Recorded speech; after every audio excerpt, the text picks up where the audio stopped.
Welcome back to another episode of That's All. This is post-election, post-apocalypse edition. Got the dynamic duo back here once again. The host with the most, Jony Sterlz, and of course Sterling. Yeah, it's your boy Jony Sterlz, aka Mr. Get Buckets, aka Pascal. Just whatever you want to call me. Oh, I forgot the one that we had in the last podcast, Mr. All Puller for No Reason. We back in business.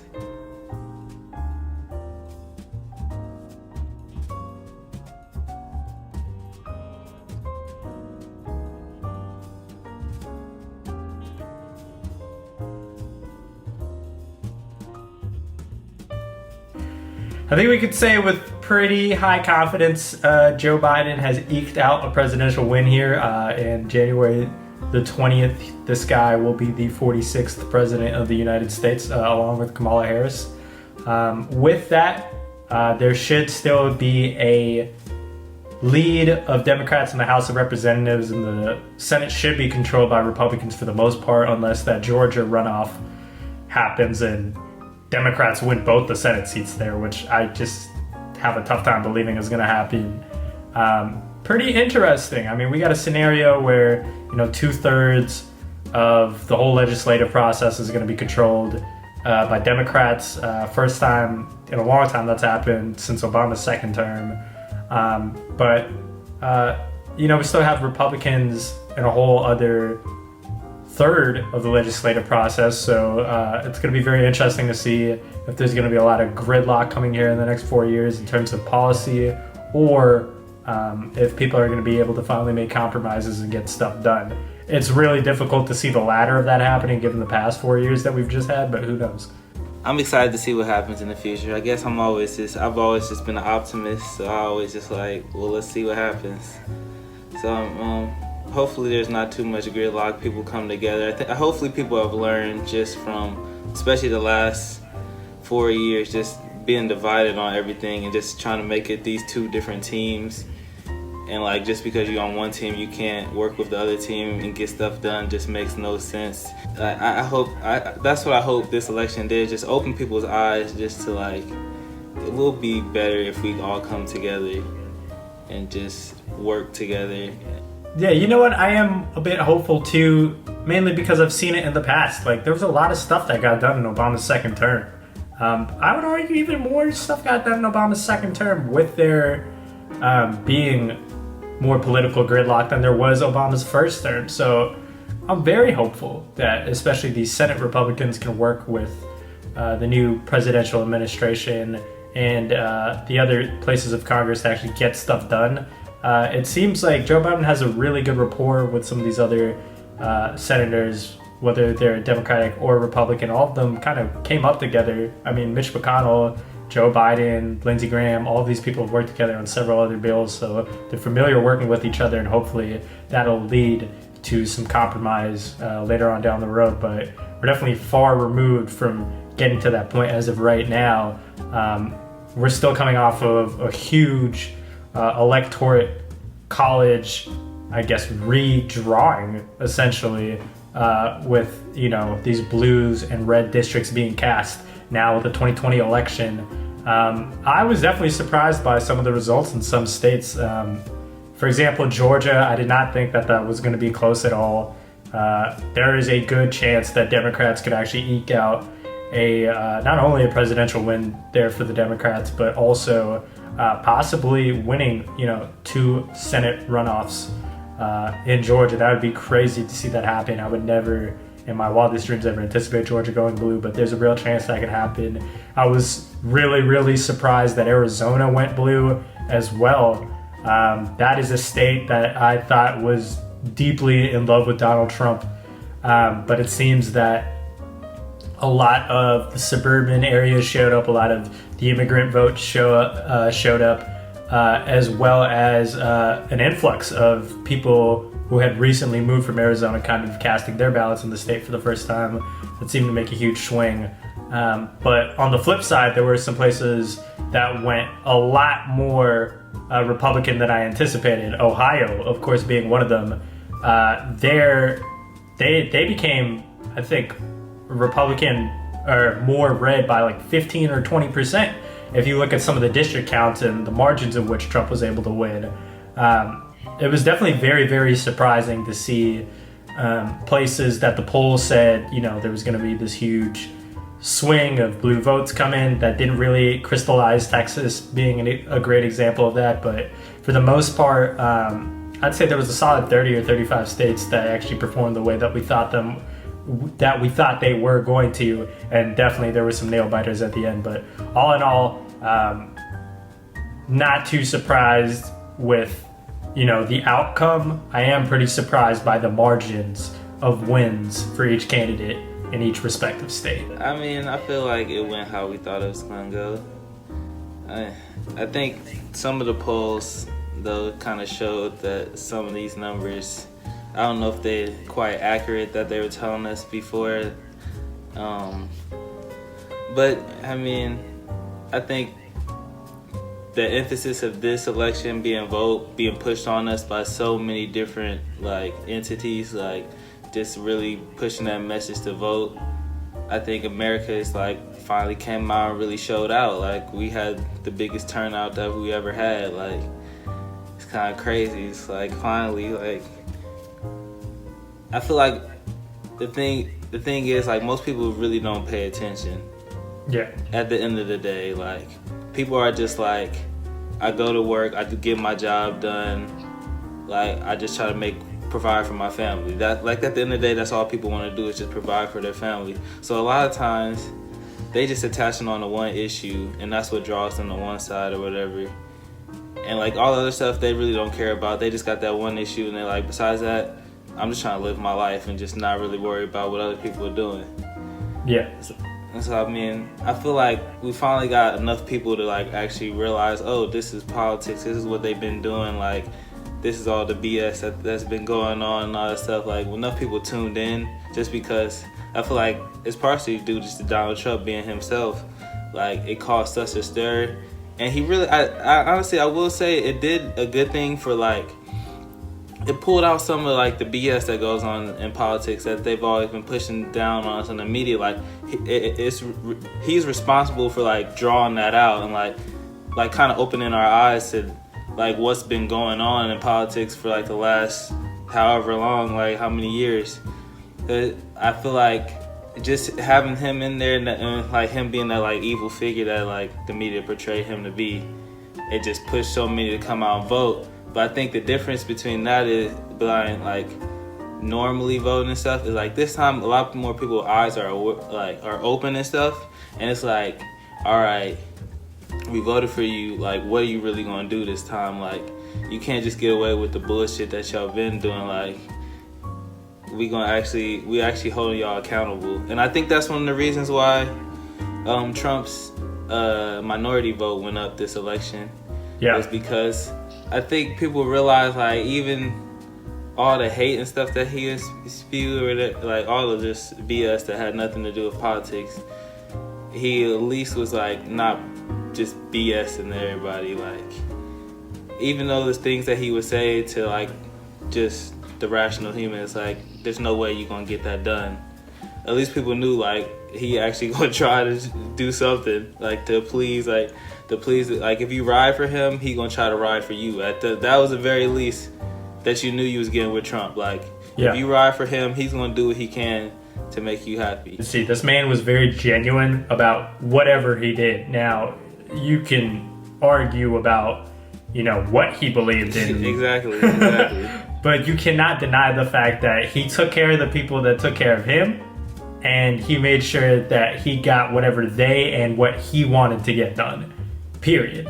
And it's very refreshing to see a politician come in to an office as high as the presidency and actually deliver on that. There is this form of authenticity that we got from a non-politician like Donald Trump that we're probably rarely going to see from another presidency again. There are going to be a lot of instances where Joe Biden and Kamala Harris probably do some shit that they said they weren't going to do during the campaign trail.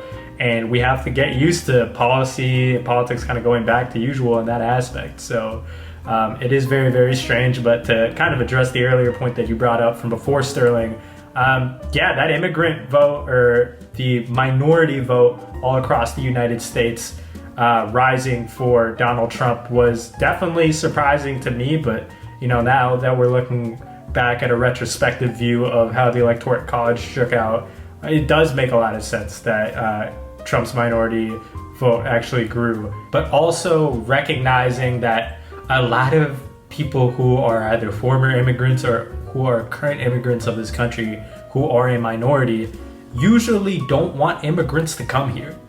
As a son of immigrants, I have met many Indian people who have come to this country that have been like, yo, I worked very, very hard to be, the chosen few to make it out of our circumstances of this shittier lifestyle that I was living in this other country. And now that I've gotten here, I'm appreciating this with y'all, and I was one of the chosen few to get out here. But now we're gonna just let this influx of all of these other people, like refugees, show up? This doesn't make any sense. I don't fucking want these people here. And I think it showed out not only for Republican Indians in this vote. I think it showed out for many Latino people in this vote. Outside of even the Floridian vote and the Cuban population, everybody knew that was going to happen just because, we're talking about Cuba and Bernie Sanders is part of the Democratic Party. It's not a hard jump to go Bernie, Democrats, socialism. Fuck socialism. I'm never going to want to vote for a Democrat ever. Cubans have been very vocal about that. Cubans represented that voice with their vote. That's how Trump was definitely able to win over Florida. By a pretty good margin for how hotly contested that state usually is, by the way. But even here in Texas, I saw so many light-skinned Latina people just being like, yo, fuck these Mexicans, bro. But dude, you're Mexican. But like, it's very difficult to explain this unless you're a minority, but there are certain like light-skinned sections of each minority that really believes deep down in their heart of hearts like they're white or they're equal to the white man and will get treated equally by the white man. And let me just let you know right now, if you are a person who believes those things, they don't fucking love you like that. And they never will. But it's I get it. I understand why these people kind of voted that way, even though, the candidate that they were voting for essentially despises the very being of them existing in the country. But self-hate is a very powerful thing, and it's difficult to describe that in race. And I don't want to simplify that like all of these minorities just voted, based off of some weird racial factor of self-hatred. But I do believe that was a play. I think that the Democrats trying to sell themselves as this like very, very leftist party scared a lot of minority voters. And then also just being able to not fuck up a good thing that they already have going by existing in America as an immigrant or a minority. I think all three of those things kind of played like major factors in having a higher voter turnout for Trump in a lot of sections across the United States. Yeah, all the colorism and all that stuff. Yeah. Yeah, that's a real thing. I remember it's kind of messed up, like a relative of mine was in a black sorority, and like they had a thing called the paper bag test, and it was if you was darker than a brown paper bag, you couldn't get in. Wow. Like you had to be like lighter than at least a brown paper bag. That was one of the requirements. It's like, dang, you are cold. Damn. Y'all are cold for that. Like y'all can't be doing that out here. It's that old time thing. Those just a really thing. Like in different cultures, like there's really colorism. Like, yes. It's just a crazy thing to break down just society as a whole. When you think about just all the different like classes and stuff that people put them in, like all the different things that people attach to themselves, like this is me, and like just breaking that all the way down, like how it even gets deeper than race, like different types of people and stuff. Like the people think there's different types of people within races and all that type of stuff. Yeah, it's super deep. It goes into many, many layers of our culture, like skin brightening creams, for example, having the need to actually straighten out your hair or wear your hair in a certain type of way. There's all these little things that we see in society every day that actually really, really mask like the whole notion that colorism really runs a lot of the classism, even in America. It's absolutely wild. And when you grow up in that type of environment, it's not difficult to see somebody end up being self-hating towards themselves, or disassociating their own identity, the reality of their identity of being like a dark-skinned person or a curly-haired person or whatever the case may be, and actually believing that they're white or that they're got straight hair or something like that. Like, we see people always make these ridiculous racist disassociations between who they are and then what they believe, but you can understand that a lot more when you understand the environment we place these people in and how they feel that their way that they can validate their right to exist or right to be happy is by disassociating themselves from their own identity. Yeah, you brought up the point about the hair. I forgot all about that. Like, it's kind of crazy, just like how hairstyles affect things, like in the way the way people look at you just because of a hairstyle and stuff like that. And just thinking about like just like in the black community, like when people talk about like, oh, you got good hair or something like that compared to somebody else's hair. It's like, what makes somebody's hair good and not good? Like, can you explain this? Like, what, that makes no sense. Right. It's crazy just the way like how certain structures have been built in place to like basically bring people down. Yeah. And it's like, now you got to change your perspective on things and really think about things as a whole. Like, oh, this is just me. Like, I can't be anything else, so I gotta live this life. Like, and I gotta just be myself to the fullest at the end of the day. Totally. And that's the one thing that I'm hoping these next 4 years kind of bring, and that is we get away from this culture of separation and kind of race politics and identity politics, and we kind of get more to this culture of unification and rehabilitation. I think it'll even show more than just social policy. I think there's a way that if we're really, really keen as American citizens to actually be active participants in our government like we were this year throughout the next 4 years of the Biden-Harris administration, I think we could see some really positive things, both up and down the ballot on the state level and the federal level. A good example of this, in my opinion, I'm curious to see what the audience thinks about this and you too, I believe a step towards that is actually a lot of the sweeping drug decriminalizations that happened on the state level in a lot of states throughout this 2020 election. A good example of this, obviously, being Oregon. They decriminalized all drugs. All drugs. All drugs got decriminalized. This is an interesting conversation. Yes. Yeah, what are your thoughts on that? Personally, my thought has always been, there's a thing called natural selection. So, I personally believe things like that should not be made illegal to people, like drugs and stuff like that. Like, I feel like you should just have the resources to give people the information of, if you do this, this is what's going to happen to you. Like, make sure like that's in the curriculum. But at the end of the day, people are going to do what they're going to do. Like, because certain drugs are illegal does not mean people aren't going to do them. They're going to find a way to them if that's what I guess was meant for them. Like, they just didn't have the willpower to be like, nope, I'm not gonna do this ever. Like, or they would just be an experiment, and unfortunately they're one of those people who get addictive, and hopefully they got the people in place and like the resources to get over that addiction. But at the end of the day, people are gonna try things. Like, we are curious people, so it's like, just give people the resources that they need to learn about what happens to you when you do certain drugs. But people gonna be people, so you gotta let them live. So I'm all for this. Like, at the end of the day, it could be like, well, now kids could get these drugs legally, so you kind of like, so they're gonna do these instead of like go to the pain pills and stuff like that. So you like, it does open up the door for a lot of bad things happen.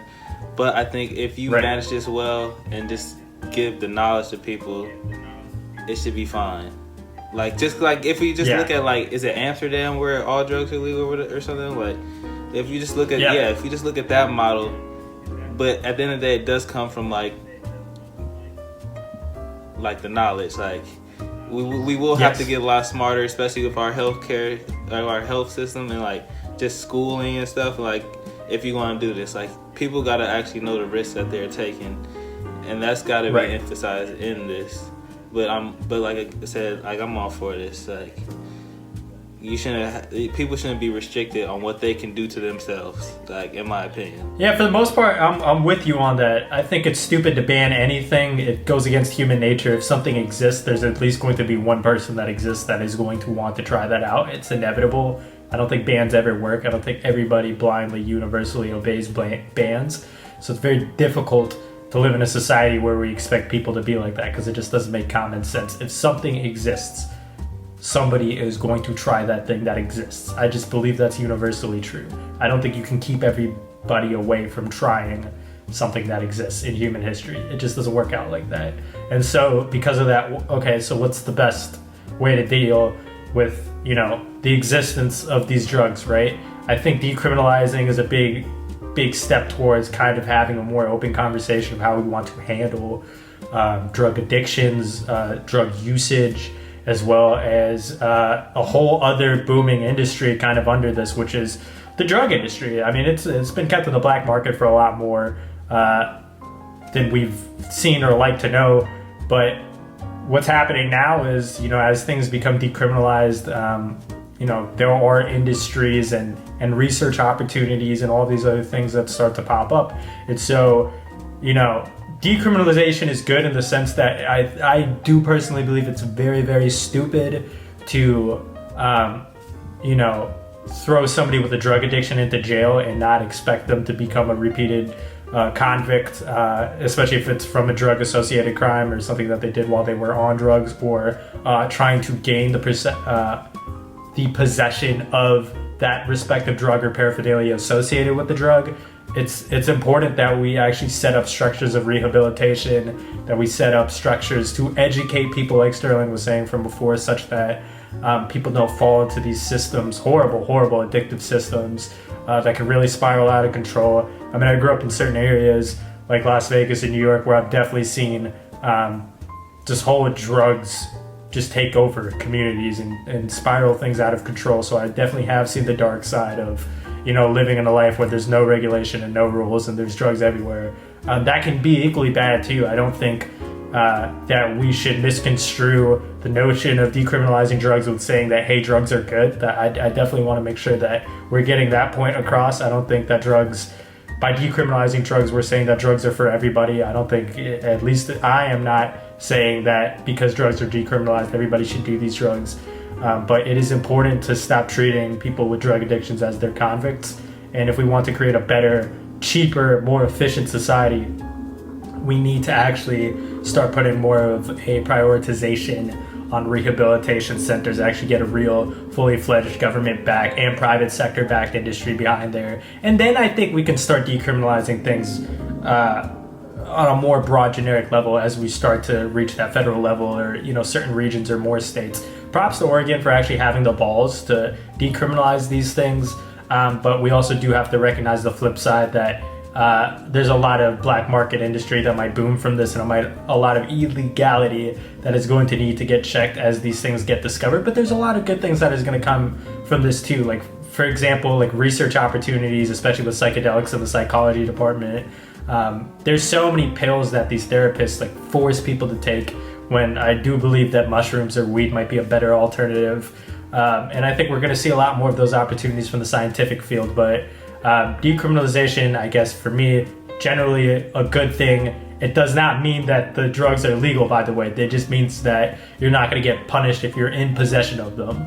I'm pretty sure there's going to be tons of laws that are still going to exist that is going to say, hey, you can't distributing. Sell. Yeah, you can't. You cannot distribute these drugs. Just because these drugs are decriminalized, does not mean that you can distribute these drugs. And as long as we still live in a society that punishes based off of distributing drugs, especially illegally, but we live in a society that decriminalizes the possession of drugs and doesn't terrorize victims of drug abuse, I think that's a better society for everybody. Yeah, and then also, I mean, this partially cuts into that illegal, distribution of drugs, because what they're doing isn't as dangerous and stuff. It cuts into crime as far as now, like, if you make it not illegal to do what they're doing, it's like, okay, there's no risk to it. So why do they gotta go around like being super sketchy and like having guns and all this stuff? It's like, oh, you took out the risk that caused like them to do like more violent things, like, or because it's like, I'm taking a risk. It's like now you cut out that risk. It's like, oh, it's gonna cut down on crime. That was a point that I forgot to like mention with like decriminalizing drugs. Is like you taking a whole like illegal industry and like just trashing it basically. That's such a good point. I do think that the overall I guess like probability of all these other crimes happening is going to get lowered over time, because we're not going to be pretty much peddling a bunch of people who are going to be repeated felons through the system now, because they might get caught with the drug addiction, and then all of a sudden, you know, they're stuck in their addiction, which means they're stuck in the cycle of jail. Like, the prison system and the prison complex itself is very complicated and very wiry to get out of. So once you get caught up in that, you're kind of fucked to begin with. So if you have that and you have a drug addiction, or you have a drug addiction and then you get put into the prison system, it leads to a butterfly effect of a lot of other crime. Whether it involves that individual who got indicted on that drug abuse crime or anybody else associated with them. So I totally agree with you, Sterling. That's such a smart point, in that, you know, a lot of other crimes are actually going to possibly get reduced simply by decriminalizing drugs, because they won't be associated with drug abuse. And furthermore, the victims of drug abuse will probably be less likely to repeat crimes in the future if we're pushing them towards a path of rehabilitation, as opposed to the prison system, where their lives are kind of going to inevitably take a hit. Yeah. I wish we could spend a whole nother podcast about the prison system. Yeah. And how kind of fucked up that is. Right. But that's not going to be today.